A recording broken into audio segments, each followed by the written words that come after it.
Everyone, today we take our first significant step towards pursuing justice in this case, with the grand jury having indicted Sebastian Zapeta with 4 counts of murder in the first degree, 3 counts of murder in the second degree, and arson in the first degree.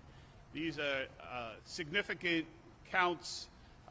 Murder in the first degree carries the possibility of life without parole. It's the most serious statute in New York State law, and my office is very confident about the evidence in this case and our ability to hold Zapeta accountable for his dastardly deeds. We believe very strongly that this case belongs in state court because the charges here are more significant in state court than currently in federal court. But we have a very strong working relationship with our federal partners, and of course we'll always do what's in the best interest of the people of the state of New York and the city of Brooklyn, because we want to make sure that he's fully held accountable.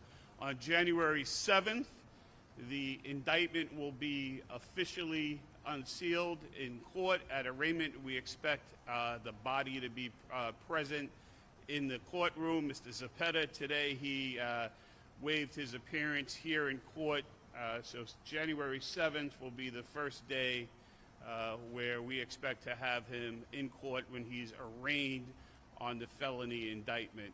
I want to assure the people of this city that this office will do everything in our power to hold him accountable. This was a malicious deed. A sleeping, vulnerable woman on our subway system. This act surprised many New Yorkers as they were getting ready to celebrate the holidays. But now New Yorkers are waking up and understanding that on the 22nd of this year, this happened. This was intentional, and we improved to prove this in a court of law. I want to thank the grand jurors in this case, right around the holiday, to see the video and the images of a woman set afire is very hard to deal with, and so I want to thank them for serving on jury duty and coming to the only conclusion that I think is supported by the evidence in this case, that there's reasonable cause to believe and pursue the charges against Mr. Zapeta. Standing here with me is Lila Rossini. She is the head of the Homicide Bureau, and Assistant District Attorney Matt Perry, who's going to be the lead prosecutor on this case. If there are any questions, I'll take them now.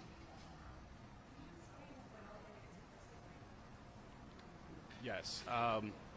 In this particular case, the allegations of the arson, setting the arson on the train with the woman, causing her to be engulfed by flames, allows it to be charged as first-degree murder 1. It's the most serious charge.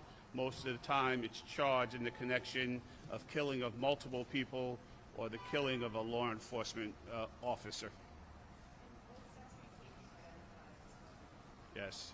As many of you know, the criminal court complaint and the indictment at this time indicates the death of a Jane Doe. The police and the medical examiner's office and many investigators are working to identify her. Her body was badly burned, and so advanced fingerprinting efforts are being made, as well as advanced DNA evidence to identify her.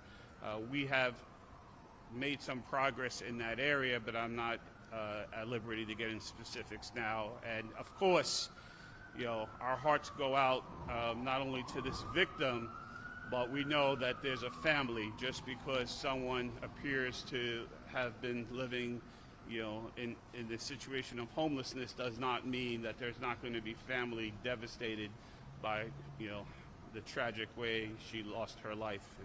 Yes.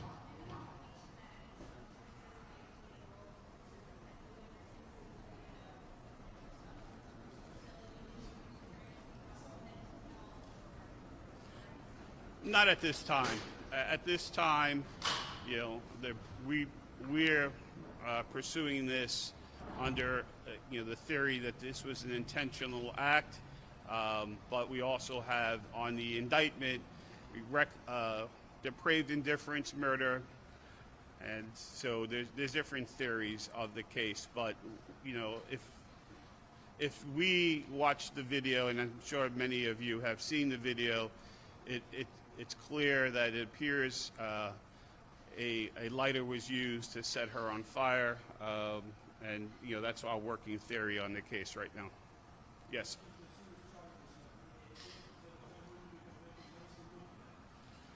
On the murder one, the top charge is life without the possibility of parole, and of course on standard murder, the top count is 25 years to life.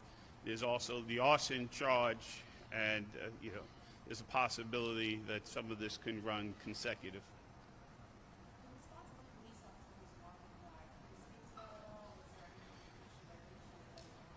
Well, we know that the officer attempted to get a fire extinguisher to douse the flame.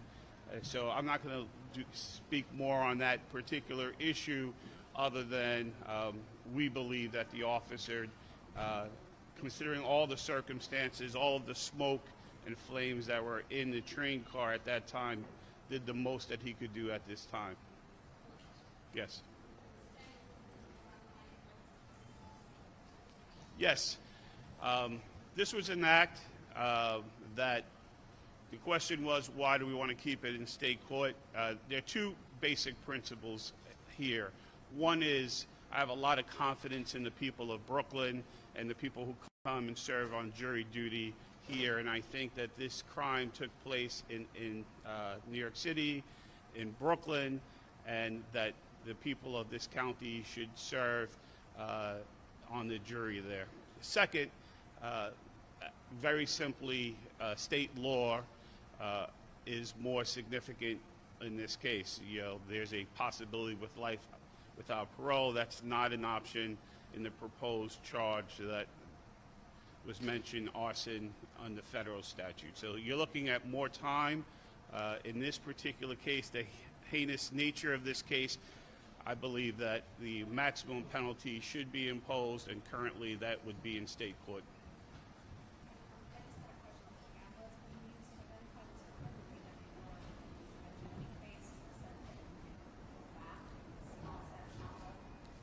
Well, we're grateful that to a lot of people here. One thing, we're grateful that the transit system has cameras, and I'm also grateful to some of the witnesses who quickly informed the police of the identity of the alleged perpetrator of the crime. I think all of these things worked together to make sure that he was captured immediately. Very important to the safety of New Yorkers that somebody who would behave in this way is currently in custody. We're working on that. We're working on trying to go back and trace when she entered the subway system, and exactly if there's a clear shot of her face.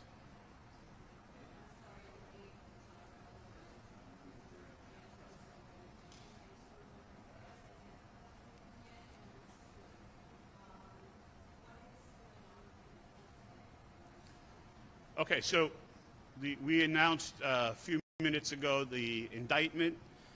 The judge received the indictment today, murder in the first degree, 3 counts of murder in the second degree, arson in the first degree.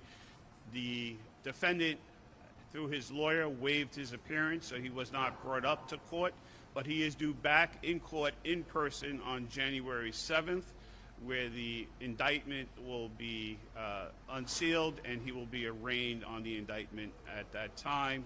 What was your second question? Unknown as of yet, but a lot of work has been going into trying to identify her.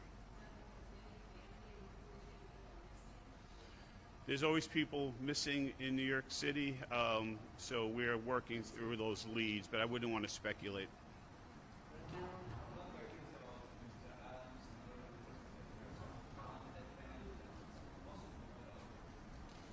Yeah.